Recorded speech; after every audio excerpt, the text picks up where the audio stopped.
Gospel of Mark, and we're still in Mark. And this week we're going to look at chapter 8, kind of all of it as a whole, but I'll talk more about that later. For now, I just want to read a couple of verses, beginning at verse 11. So Mark chapter 8, in our church Bibles, 837, beginning at verse 11. When the Pharisees heard that Jesus had arrived, they came and started to argue with him. Testing him, they demanded that he show them a miraculous sign from heaven to prove his authority.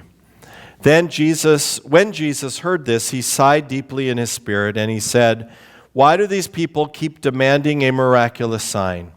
I tell you the truth, I will not give this generation any such sign." So he got back into the boat and left them, and he crossed to the other side of the lake. You can hold on to your Bibles and keep it open. We're going to come back in a little while.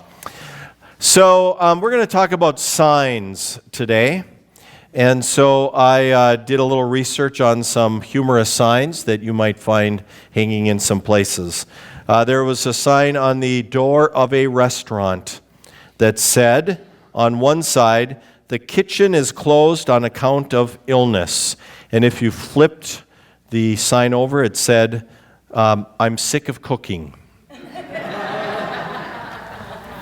A sign at a police station, it takes about 3,500 bolts to put a car together, but only one nut to scatter it all over the road. A sign posted at a dentist office read, "Please be nice to our dentists. They have fillings too."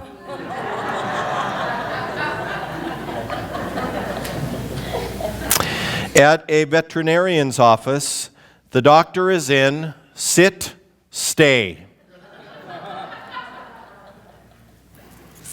Over a gynecologist's office, Dr. Jones at your cervix.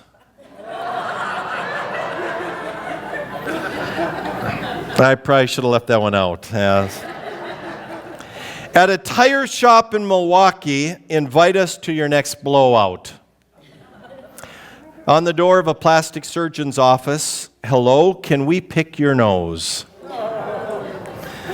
At a towing company, we don't charge an arm and a leg, we want toes. On an electrician's truck, let us remove your shorts.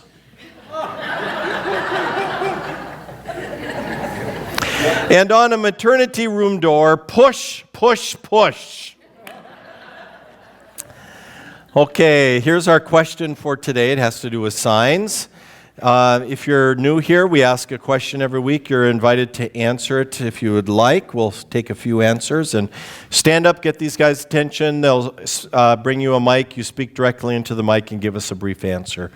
Where have you seen a sign of God's grace or God working in your life?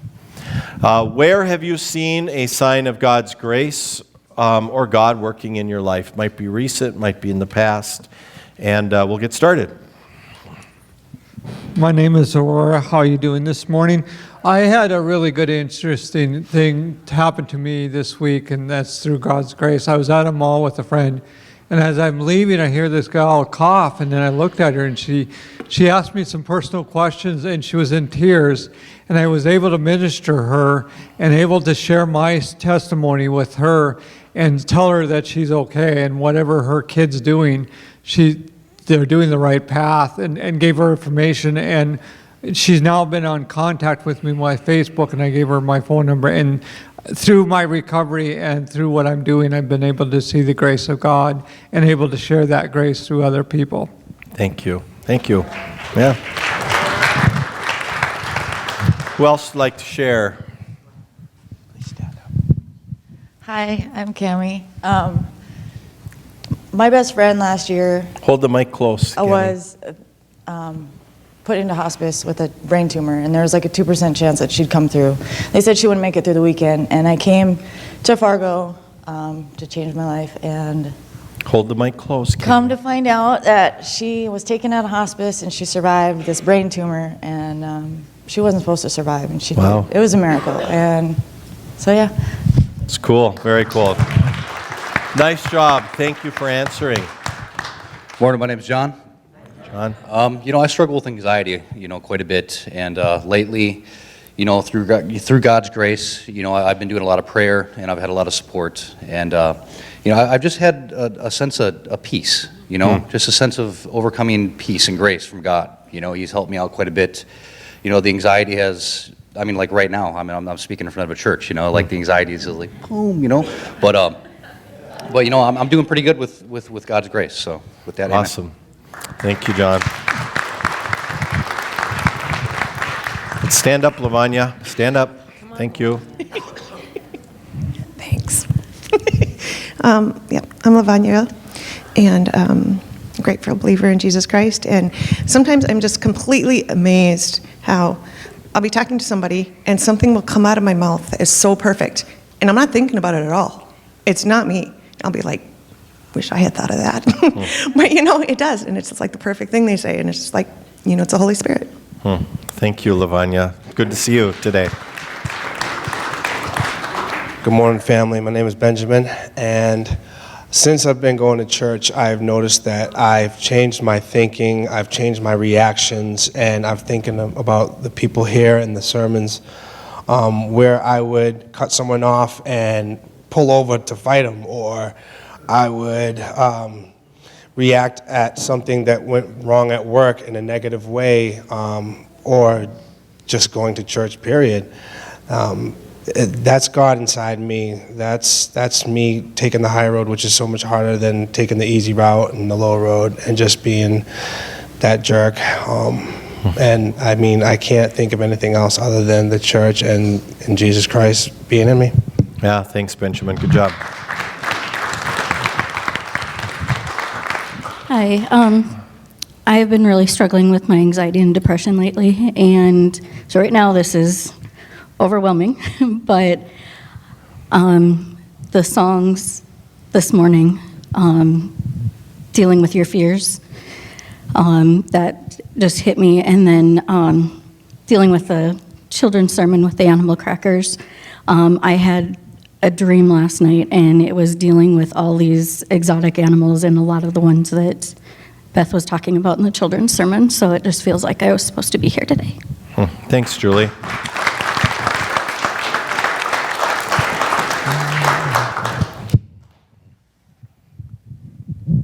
Hi, I'm Jan. Good morning, everybody. I was in the hospital this last week for a couple days, and I was cared for by a CNA who was actually an angel. I've been told things before, Jan, you're strong, Jan, you're okay, blah, blah, blah, blah, blah. And it goes through one ear and out the other. I don't know why.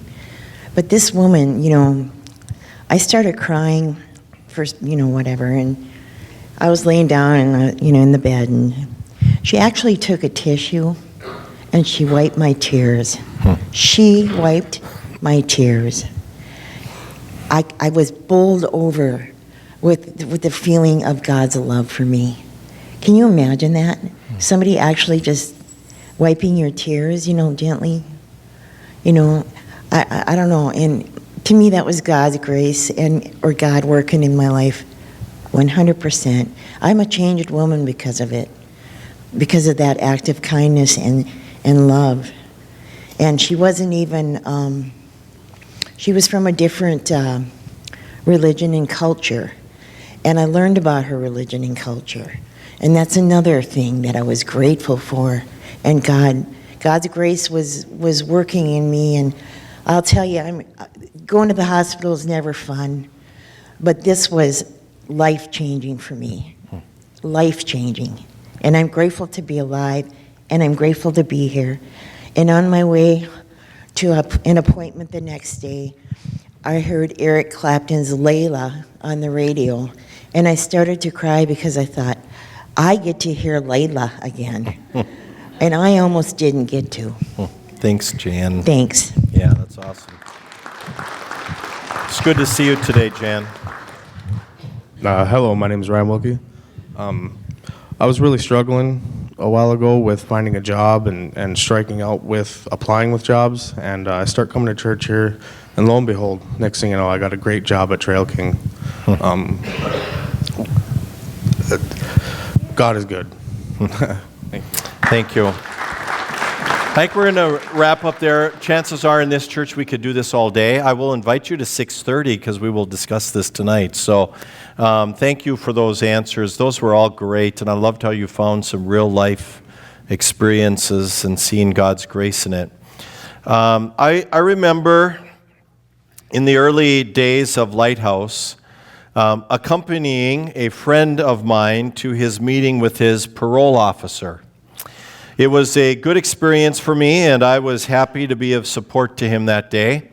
And while sitting in the PO's office, I was looking around the room, and I was drawn to a plaque on the wall. It looked something like this, the one on the screen, and it said, "If you're waiting for a sign, this is it." And I thought, man, that is a great plaque for a parole officer's office.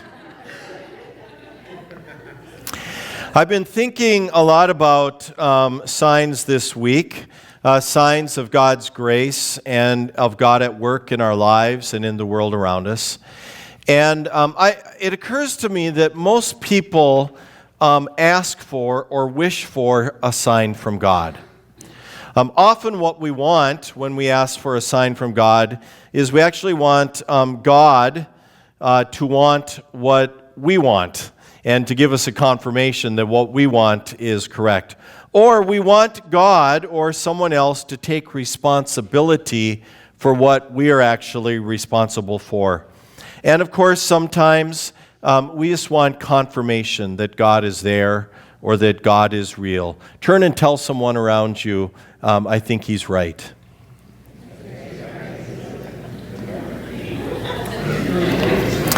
Now in Mark 8, we have this interesting text where the Pharisees want a sign, and Jesus says, I'm not going to give you one.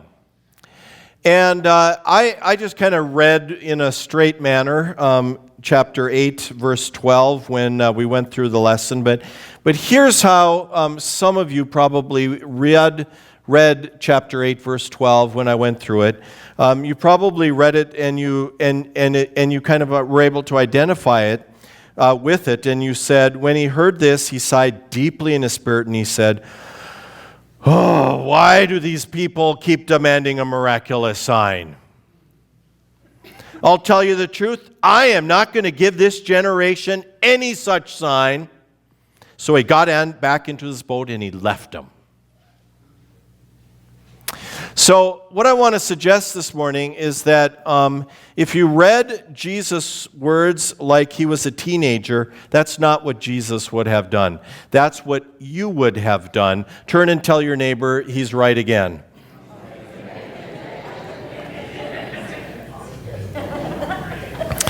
Actually, I don't think that's what's going on in Mark's gospel at all. And if you've been following along in Mark, because we've been in Mark now for a few months, one of the things that we find in the first 7 chapters of Mark is sign after sign after sign. Mark's gospel began with the words, this is the story of Jesus Christ, the Son of God. And then, time and time and again, there's these signs that Jesus is who he says he is. And here's what I think we can take away from that about signs from God. Signs don't create faith. They confirm faith and they point us to Jesus. I think that's going to be on the screen before you. Signs don't create faith. They confirm faith in us and they point us to Jesus. And so if you've experienced signs in your life of something that God is doing, chances are what it's doing is it's confirming your faith, or it's, for one reason or another, pointing you to Jesus and the call he has upon your life. Let me give you an example scripturally. In John chapter 20, the gospel author of John ends his gospel with these words that kind of tell you exactly what I just shared. They go this way: the disciples saw Jesus do many other miraculous signs in addition to the ones recorded in this book. But these are written so that you may continue to believe that Jesus is the Messiah, the Son of God, so that they might confirm your faith. You with me? And that by believing in him, you may have power. How? In his name. And so the power comes from Jesus. It points us to Jesus. And then there's also kind of a well-known verse that comes from Hebrews chapter 11 that in a way kind of talks about this mystery of faith. I've translated it from the NIV translation. Here it is. Now faith is confidence in what we hope for and the assurance about what we do not see. And so signs kind of confirm something that we already know. You know, one of the things that I have learned these past years in my own spiritual recovery journey is that signs are all around us. And we are just too wrapped up in ourselves and too busy to see them. I was just talking about this with someone the other day. We were having coffee together.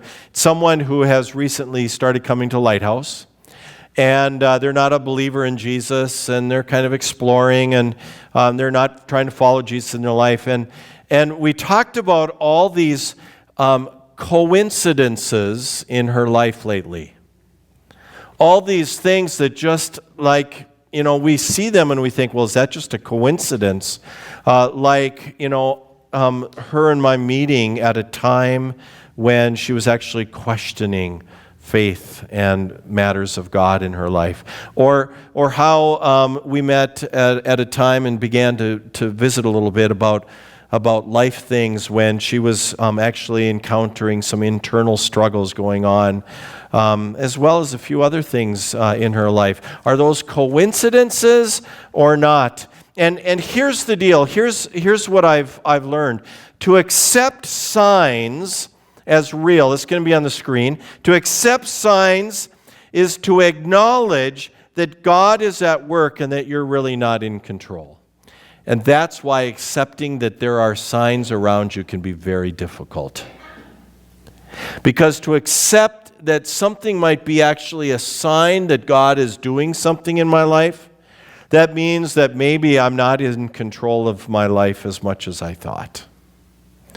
Now, to some of you, that may not be a big deal, but for a lot of people, that is huge. That is really huge. And that's often why it's hard to accept that things might be more than coincidences. You know, here's what often happens. Something big happens in our life, and we realize, you know, maybe life isn't as I'm not in control as much as I thought. And it kind of gets our attention, and we turn to God like we might be sitting in a parole office.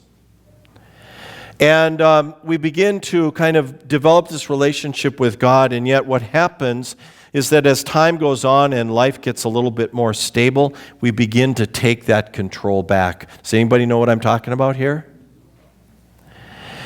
And so one of the things that I wanted to share with you today is how would we know if it's a coincidence or a God incident? And here's what I'm going to tell you. This is the most brilliant thing you'll ever hear me say. How do you know if it's a coincidence or a God incident? I don't know. I don't know. Well, I can say a little bit more. Here's how you tell, I think. I don't know, but I know. Now, my guess is that some of you know exactly what I'm talking about. I don't really know, but yet I kind of know that this isn't a coincidence, that somehow this is pointing to the hand of God somehow working in my life. I want you to remember Hebrews chapter 11, verse 1. Now faith is confidence in what we hope for and the assurance of what we do not see. Sometimes in our faith we can actually see stuff that we may not really be able to see as clearly as we thought. So I've been thinking a lot about signs, and we also came across a few road signs that I thought I would share today. I thought these were pretty fun. So they're going to be on the screen. Here's the first one. This is really appropriate for you. Correction facility area, do not pick up hitchhikers. Was that one a little too personal for some of you? I thought that's hilarious. Come on, that's hilarious. Here's another one. Caution, heavy pedestrian traffic. Isn't that awful? You'll love this one. Drunken people crossing.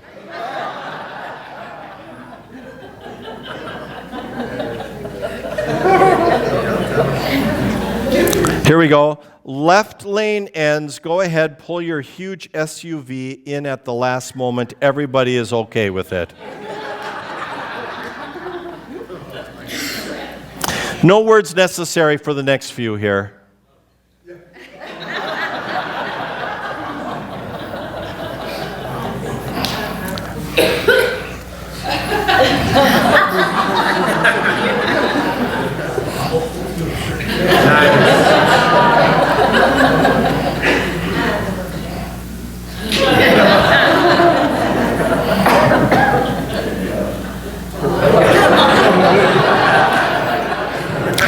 Now, the next one is going to put a song in your head the rest of the day. Here we go. Stop. Yeah, everybody's... there you go, Jan. You can sing it for us. All right, this one's kind of awful. I just want to say before we see it that I didn't want to put it in, but my wife did. Speed bumps ahead when children are present. See, that says something about her, doesn't it?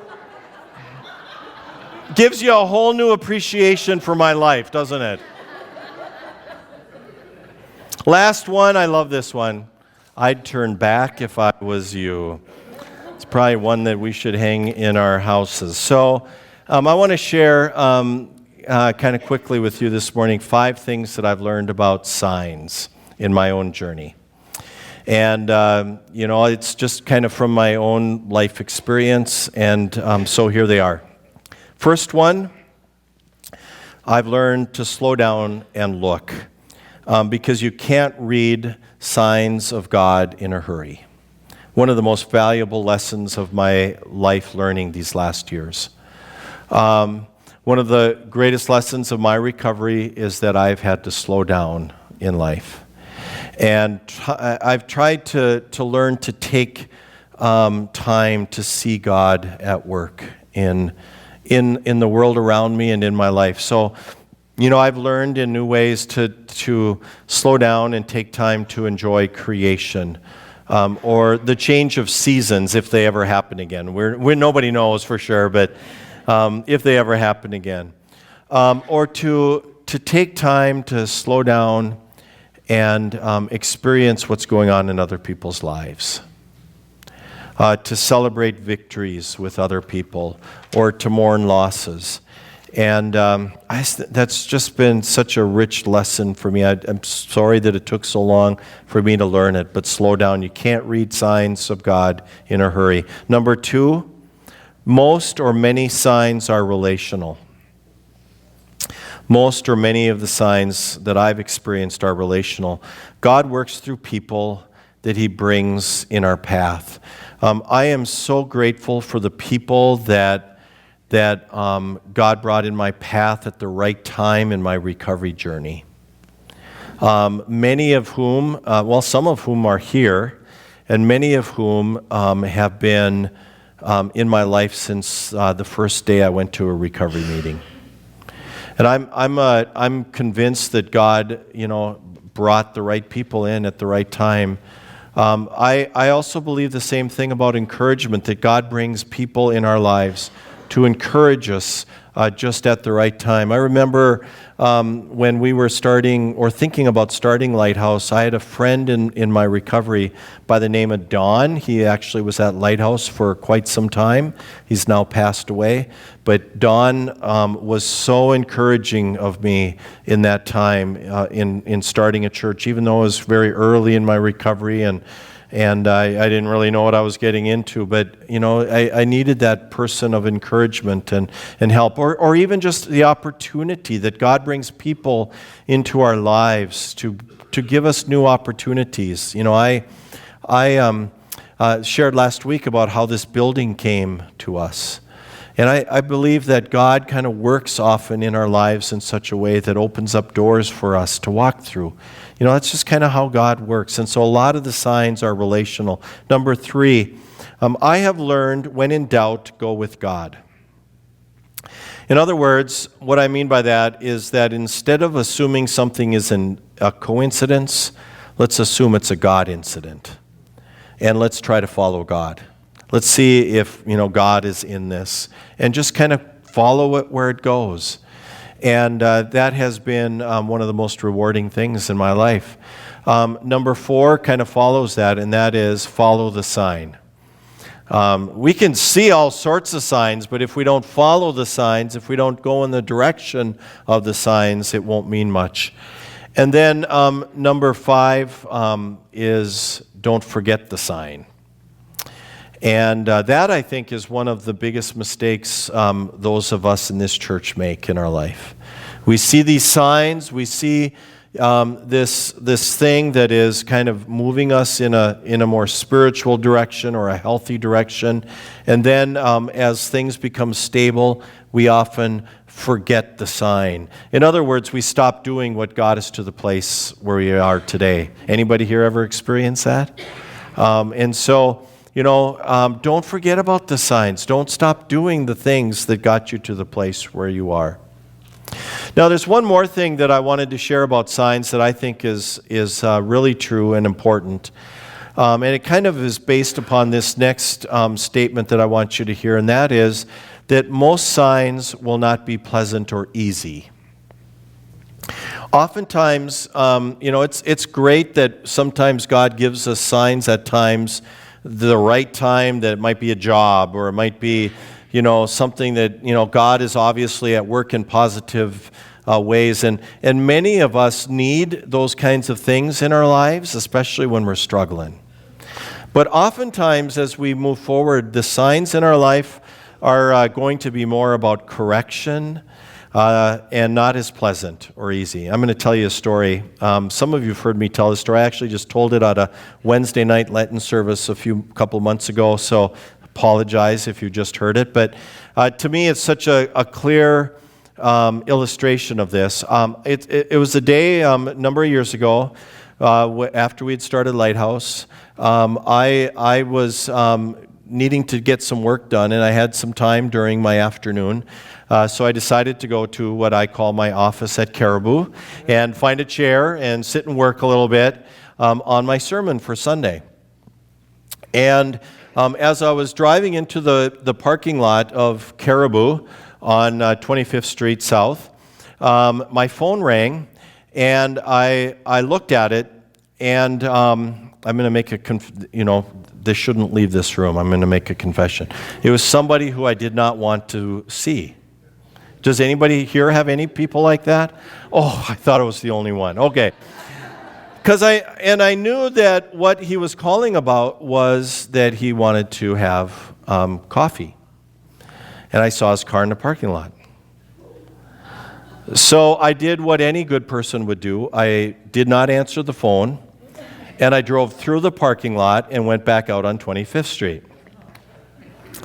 So I knew I had to be downtown eventually, so I went downtown. I went to Broadway. I pulled into a parking spot, and I went to Atomic Coffee. There I found a chair where I was able to sit and have some coffee, and I started working on my sermon. I'm sitting there working on my sermon for Sunday, and this man staggers in. And I'm thinking, oh, no. And he plops down in the chair next to me. And he says, I'm struggling and I want to talk to somebody about God. And I think to myself, oh, God, what in the heck are you doing now? And I tried to, he was obviously intoxicated, so I tried to just keep doing my work. Because I'm such a sensitive guy, And he just started talking, and he talked, and so eventually, I wanted to say, I'm a pastor of a recovery church. Don't you know I have work to do? But I put my stuff down, and I visited with him a little bit, and kind of just visited with him a little bit. I am 100% sure he does not even remember meeting me that day. But we visited, and I told him where I was from and part of my story, and then I noticed that in the distance over there, there was a woman watching us the whole time. And eventually she came over, and it was his wife. And she was following him that day to make sure he was okay. Yeah. And so I actually gave her my card, and I visited with her briefly, and invited her to Lighthouse. And here's the deal: they've never been to Lighthouse. And the reason I'm telling you this is because there would have been a huge time in my life where I would have assumed that was a sign from God, it's amazing how God took me out of the parking lot of Caribou and drove me downtown so that I could be in that chair and meet that person that day. And I don't often get clear signs from God, but I had great clarity that day that this was a sign from God, and that was not what the sign was. The sign was clearly from God, that God was telling me, Dale, get over yourself, you're not that important. And it's all about people. And if you're not going to be attentive to that, then we've got some talking to do. And that was a huge sign in my spiritual journey of God's activity and God's work in my life, and how I'm a lot less important than I usually think I am. And that what's supposed to be the most important thing in my life is people. And that if I'm not going to care about the people in my life, then I'm not going to be attentive to the work that God wants us to do here. So I've had this idea in our ministry.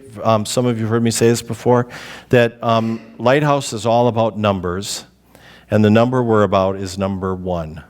We're all about one person at a time. And it's easy to kind of lose track of that. It's easy to miss things in a big church or a growing church like ours. But I pray that God would keep that ever before me, that it's all about people, all about one person at a time. And so signs often come in different ways. That's what I want you to know. But they're not always easy. And oftentimes they may be, if we're willing to take a close look at them, they may not always be that pleasant and may be corrective. Now there's one more thing kind of related to what I just shared that I want to share before we close. But to do so, I need to take you back to chapter 8 of Mark.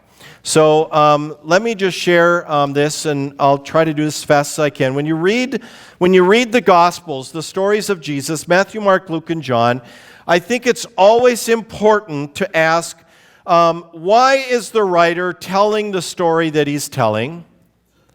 And why did he put it in the order that he did? And why did he put it in this gospel? And so one of the most important things to understand anything about like a story I read earlier, to understand that story, you have to kind of look at the whole story, and you have to understand what comes before and what comes after. That's really true in Mark's gospel. And it's really true in chapter 8. Chapter 8 is a crucial chapter in Mark's gospel. It comes right in the middle of the Gospel of Mark. There's 16 chapters. Chapter 8 is right in the middle. And to understand this gospel is to understand the story that Mark is trying to tell us about Jesus, who he told us from the beginning is the Son of God. So at the beginning of Mark chapter 8, Jesus feeds 4,000 people. And you can see the heading in your Bible if you have it open, but that may not register. What happens is if you haven't read the rest of Mark's gospel, you don't remember that Jesus had already fed 5,000 people like just a page before. And his disciples at that point were wondering, how are we going to feed all these people? Jesus feeds them. And so in chapter 8, Jesus says, man, look at all these people. What are we going to do? And they say, we don't know what we're going to do. We can't find enough food for all these people. And so Jesus feeds 4,000 again, a sign. Then we have verse 11 and following, the little section that we read earlier about these Pharisees, these men coming to Jesus and saying, come on, we want signs to show us who you say you really are. And then we have this other section that comes after what I read earlier, where it says, the disciples had forgotten to bring any food. They had only one loaf of bread with them in the boat, and they were crossing the lake, and Jesus warned them, watch out, beware of the yeast of the Pharisees and of Herod. And at this time they began to argue with each other because they hadn't brought any bread. Jesus knew what they were saying, so he said, why are you arguing and have no bread? Don't you know or understand even yet? Are your hearts too hard to take it in? He probably did say it like that to them, okay? You have eyes, can't you see? You have ears, can't you hear? Don't you remember anything at all? When I fed the 5,000 with 5 loaves of bread, how many baskets of leftovers did you pick up afterwards? 12, they said.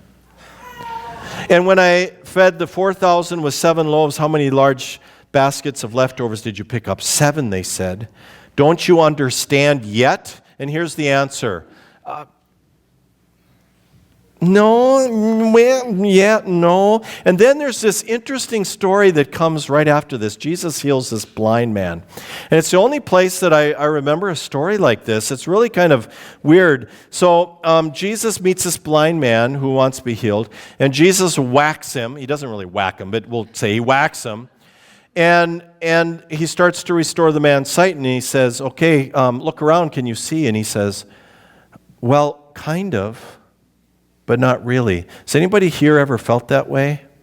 Especially in regards to spiritual matters. I get it, but I don't get it.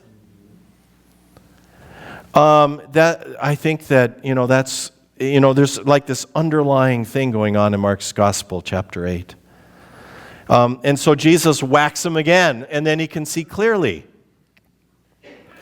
And in Mark's Gospel, it's like he just wants us to hang in there because he's opening up our eyes to who he really is. Then next what comes is Jesus starts to say, well, who do people say I am? And his disciples say, well, some say you're John Baptist, some say you're Elijah. And then Jesus says, but who do you say I am? And Peter says, you are the Messiah. Eyes are becoming a little clearer. You see it? And then Jesus says, okay, they're starting to get it. I'm going to explain what's going to come. I'm going to suffer. I'm going to die on the cross coming up. And Peter freaks out and he says, no way, that's not what the Messiah is supposed to do. We will not let that happen to you. And Jesus says, you may remember this if you've been around church, Jesus says, get behind me, Satan. I'm not going to deal with that kind of temptation. My mission here is too important.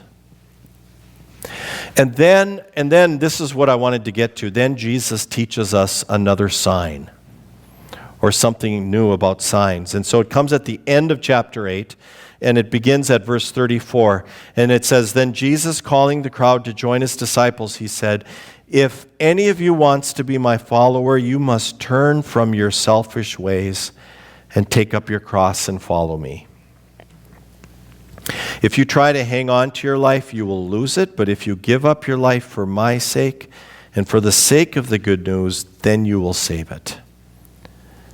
And what do you benefit if you gain the whole world but lose your own soul? Is anything worth more than your soul? It's this kind of this profound sign that Jesus gives us that looks a lot like a cross. That if you're going to be my follower, you must pick up your cross and follow me. And here's the deal. As we grow in faith, the signs that we see are going to increasingly be the cross. That's what I want you to hear. That if you are growing in your faith, the signs are going to be increasingly about the cross. In fact, one more important point. There is somewhere in our growth in faith where our faith moves from what God is doing for me to what I am doing for God. And I wanted to make sure that you heard that today, because lots of people come here looking for help from God, and that's awesome. God does kind of stir in our lives and gives us signs of good and wonderful things that He's doing through His grace. But there is going to be a time, if you keep coming and you keep observing the signs, there's going to be a time when you begin to see, as you grow in faith, that it moves not so much about what God has given me as to what God now is calling me to give back to Him. And yet what Jesus says, and here's the thing that's so important, what Jesus says is that when you get to that point, it's almost like kind of losing your life. It's almost like, okay, I'm going to kind of give up my selfishness, I'm going to give up my self-will, and I'm going to try to do what God is calling me to do and to serve others as opposed to be served. And it's like Jesus says that when you start to do that, that's when you're going to discover true life. That's when you're going to move from experiencing the life that you've come to know to the true life that God intends, where it's about giving and serving as opposed to receiving. One of the things that I wanted to share with you all is that if you're here looking for a sign from God in any way, all you have to do is look around you this morning. There's lots of people here who have experienced the grace of God in a way that has changed their life, and they have gotten out of themselves. They literally have died to themselves and now are here to serve and to love on others and to help. And that's what we're about here. And so if you've seen a sign from God in any way today that says God is present and ready to work in your life, keep coming back. Keep following the signs.